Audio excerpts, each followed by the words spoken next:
ज्ञानेश्वरांनी निवृत्तीनाथांना आपले गुरु केले.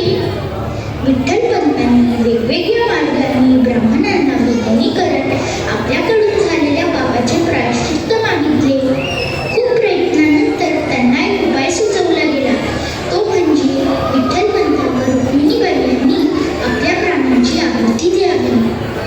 प्रायश्चित्त म्हणून विठ्ठलपंत व रुक्मिणीबाई यांनी जलसमाधी घेतली. त्यांना वाटलं आपल्या मृत्यूनंतर तरी आपल्या मुलांचा त्रास कमी होईल, परंतु असे घडले नाही.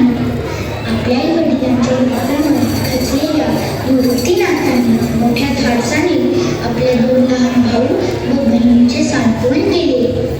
आपल्या वडिलांच्या इतर नातेवाईकांकडून कमीत कमी आधार मिळावा म्हणून ते आपेगावला गेले. परंतु इथेही त्यांचा ब्रह्मनिराश झाला. म्हणून ही 4 भावंडे आळंदीला परत गेली. त्यांना वाटले आता ते समाज आपला स्वीकार करेल, परंतु असे झाले नाही. उलट त्यांना अन्न व पाणी यासारख्या मूलभूत गोष्टी नाकारण्यात आल्या.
मी दुःखात म्हणालो होतो. तू आमची सर्वात छोटी बहीण, तुने आज माझे डोळे उघडले.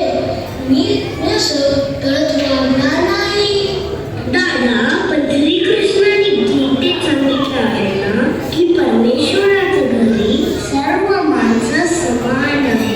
तरी माणसंच माणसांना दूर का लोटतात? स्वप्ना घराच्या गादीवर येणारे उंड्यावर पडलेल्या माणसावर पांघरून का घालते? गरजेल्या लोकांची दुःख नाहीशी करायला हवे. भगवंतांनी गीतेत सांगितलेलं हा माणूस धर्म रूढ परंपराखाली अडकून गेला आहे.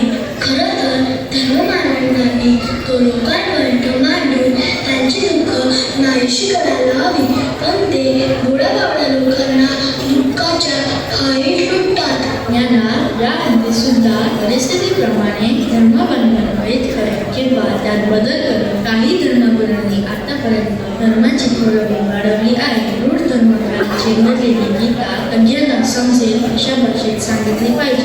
मनुष्याला धिक्कार नाही. हा